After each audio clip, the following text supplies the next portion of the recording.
विधानसभेच्या निवडणुकीच्या नंतर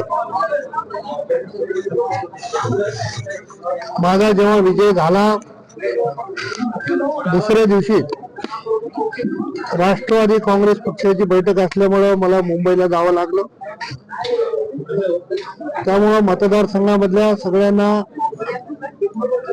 आणि माझ्या सर्व सहकाऱ्यांना भेटता आलं नाही. म्हणून आज मी या ठिकाणी आलेलो आहे. येताना साईबाबाचं दर्शन घेऊन त्या ठिकाणी पोहोचलो आणि माझ्या सर्व सहकार्याने जल्लोषात स्वागत केलं. मी सर्वांचा आभारी आहे. लोहा कंधार मतदारसंघातील जनतेचे मी जाहीर आभार मानतो की मला त्यांनी विधानसभेवर तिसऱ्यांदा काम करण्याची संधी प्राप्त करून दिली. खरं तर हा विजय सर्व माझे सहकारी, माझे मित्र, माझे कार्यकर्ते, मतदार आणि लाडक्या बहिणी यांचा विजय आहे. त्यामुळं मी उद्या पण लोहा आणि कंधार मतदारसंघामध्ये जाऊन सर्वांची भेट घेणार.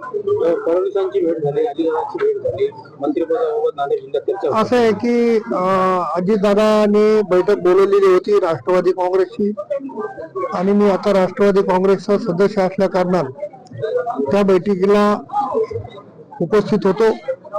आणि त्यानंतर आदरणीय देवेंद्र फडणवीस साहेबांची देखील भेट घेतली आणि त्यांच्या नेतृत्वात मी काम केलेलं आहे आणि ते राज्याचे नेते आहेत, त्याच्यामुळे त्यांची भेट घेतली आणि त्यांनी देखील दोन्ही नेत्यांनी माझा सन्मान त्या ठिकाणी केलेला आहे. तर सिनियर म्हणून आपण आहात, मंत्रिपदासाठी आपण काय म्हणतो? प्रत्येकाला अपेक्षा असणं गैर नाहीये, पण मेजॉरिटी एवढी जास्त आलेली आहे आणि माझ्यापेक्षा कित्येक जण त्याच्यामध्ये सिनियर असू शकतात. त्याच्यामुळं निर्णय हा शेवटी सृष्टी घेणार आहे आणि सृष्टी घेतलेला निर्णय सर्वांनी मानतो. तरी सिनियर म्हणून आपण आहात आणि सिनियर जरी असलो, नांदेड जिल्ह्यामध्ये मी सिनियर आहे, माझी अपेक्षा असणं गैर नाहीये, परंतु या संदर्भातला निर्णय पक्षश्रेष्ठी घेतील आणि पक्षश्रेष्ठीने घेतलेला निर्णय सर्वांना मान्य करावा लागेल.